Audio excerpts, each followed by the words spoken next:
Hello, કેમ છો વિદ્યાર્થી મિત્રો? આજે આ વિડીયોમાં આપણે શું ભણશું? ધોરણ 9 વિષય ગણિત ચેપ્ટર નંબર 8 ચતુષ્કોણ. મિત્રો એમાં આપણે પ્રમેય 8.2 છે એની આ વિડીયોમાં ચર્ચા કરીશું. નમસ્તે મિત્રો, હું નિખિલ, તમે જોઈ રહ્યા છો કક્ષા એજ્યુકેશન. ચાલો શરૂ કરીએ.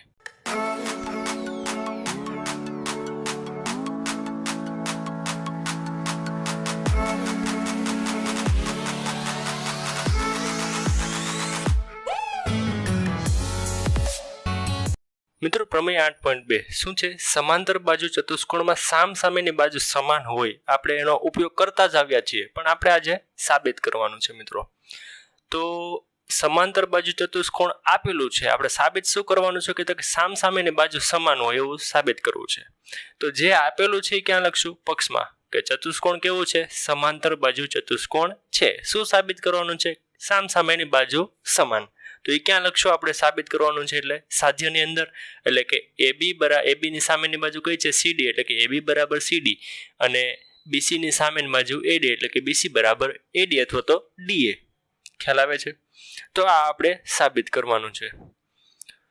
તો હવે આપણે શું કરશું? પ્રમેય 8.1 જો તમે ભણ્યા હશો મસ્ત, તો આ એકદમ ઈઝી લાગશે, કારણ કે એની જ આપણે સાબિત લખવાની છે અને એક લીટી ખાલી એના કરતાં વધુ લખવાની છે.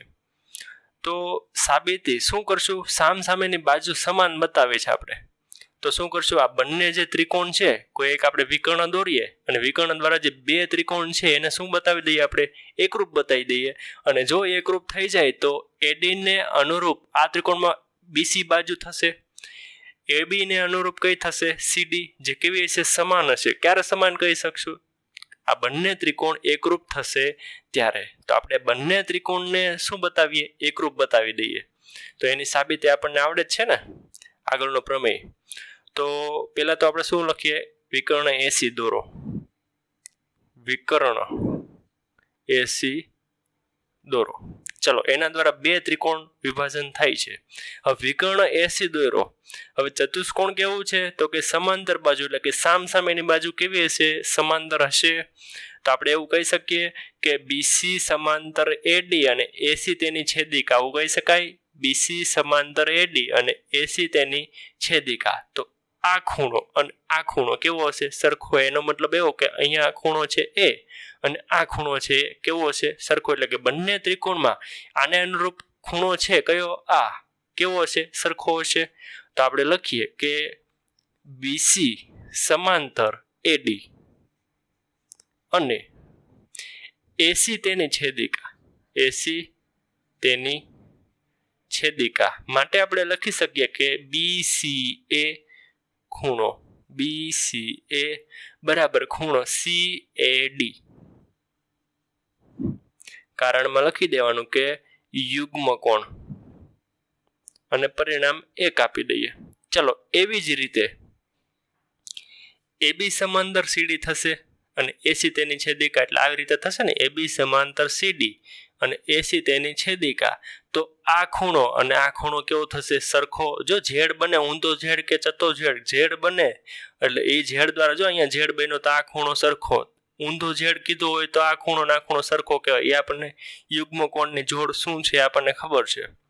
એટલે અહીંયા જો આપણને ઝેડ મળે છે, એટલે કે આ ખૂણો ના ખૂણો કેવો હશે? સરખો. એનો મતલબ એમ કે અહીંયા જે ખૂણો છે તે અને આ ત્રિકોણમાં એને અનુરૂપ ખૂણો કયો થશે? આ. બંને કેવા થશે? સરખા. તો આપણે લખીએ કે AB સમાંતર CD, AB સમાંતર CD અને AC તેની છેદિકા, AC તેની છેદિકા માટે આપણે કહી શકીએ કે ખૂણો BAC બરાબર ખૂણો ACD, એટલે કે આ બંને ખૂણા સરખા. ખૂણો ACD. કારણમાં શું લખશું? તો કે યુગ્મ કોણ, અને આને પરિણામ આપણે આપી દઈએ 2. ચાલો, પરિણામ 1 અને 2 મળી ગયા. તો જો આ ખૂણાને અનુરૂપ આ ખૂણો સરખો મળ્યો, પછી આ AC બંને ત્રિકોણમાં કેવી હશે? સામાન્ય બાજુ. અને આ ખૂણાને અનુરૂપ આ ખૂણો, એટલે કે ખૂણો બાજુ ખૂણો. જો ખૂણો બાજુ ખૂણો, અને અહીંયા પણ જો ખૂણો બાજુ ખૂણો કેવું મળ્યું આપણને? સરખો. એટલે કે બંને ત્રિકોણની 3 જે શરત છે એ મળી ગઈ છે આપણને. એટલે આપણે લખીએ કે ત્રિકોણ ABC અને ફરીવાર નામ બીજા ત્રિકોણમાં કયું આપશો ABC અને પછી અહીંયાથી જ શરૂ કરવાનું CDA એટલે કોઈ ભૂલ જ ન પડે જ્યાં પૂરું કર્યું આ ત્રિકોણ ત્યાં જ બીજા ત્રિકોણનું નામ આપવાનું શરૂ કરવું ત્રિકોણ ABC અને ત્રિકોણ CDA માં ત્રિકોણ ABC અને ત્રિકોણ CDA માં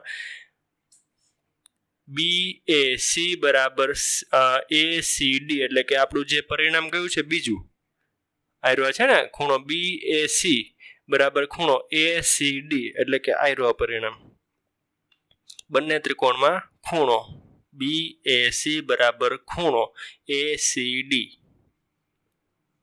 પરિણામ કયું છે આપણું આ બીજું પરિણામ 2 પરથી આપણે લખવું એટલે કે આપણી પહેલી શરત લખી ખૂણો પછી શું આવશે બાજુ બંને ત્રિકોણમાં AC બાજુ કેવી છે સામાન્ય એટલે કે AC બરાબર AC કારણમાં સામાન્ય બાજુ ચાલો ખૂણો બાજુ પછી શું આવશે ખૂણો તો હવે આ બંને ખૂણાની જોડ કઈ છે તો કે પહેલી ખૂણો BCA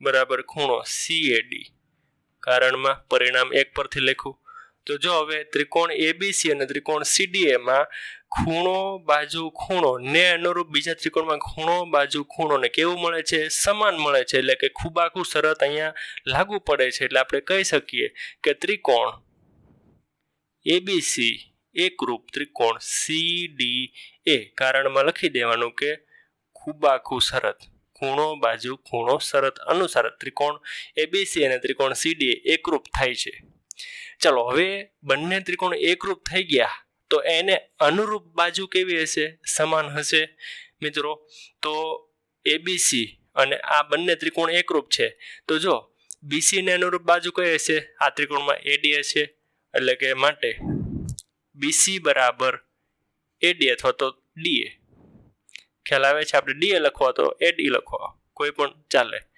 કારણમાં શું લખશું તો કે એકરૂપ ત્રિકોણની અનુરૂપ બાજુ અથવા તો CPCT અને અહીંયાથી તમારે જોવું હોય તો AB અહીંયા શું છે સોરી આપણે BC લખ્યું ને આપણે BC તો અહીંયા શું છે DA એટલે BC બરાબર DA પછી આપણી કઈ બાજુ છે AB તો અહીંયા જો AB બરાબર CD થાય છે એટલે ડાયરેક્ટ પણ તમે અહીંથી સરખામણી કરી શકો માટે AB બરાબર CD કારણમાં CPCT અથવા તો એકરૂપ ત્રિકોણની અનુરૂપ બાજુઓ તો જે સાબિત કરવાનું તે આપણને મળી ગયું છે તો આપણે નીચે લખી દેવાનું કે જે સાબિત થાય છે ખ્યાલ આવે છે આનો એક સ્ક્રીનશોટ લઈ લો મિત્રો બસ વિદ્યાર્થી મિત્રો વિડીયો જો ગમ્યો હોય અને ચેનલમાં નવા હો તો પ્લીઝ ચેનલ જરૂરથી સબસ્ક્રાઇબ કરો અને બાજુમાં આવેલા બેલ આઇકન દબાવો કે જેથી કરીને નવા વિડીયો આવે એમની નોટિફિકેશન તમને સૌથી પહેલા મળે અને જો ઓલરેડી સબસ્ક્રાઇબ કરેલી જ હોય તો પ્લીઝ આ વિડીયોની લિંક તમારા મિત્રો સાથે શેર કરો કે જેથી એ લોકોને પણ મદદરૂપ થાય બસ વિદ્યાર્થી મિત્રો મળ્યા નવા વિડીયોમાં નવા ટોપિક સાથે થેન્ક યુ વિદ્યાર્થી મિત્રો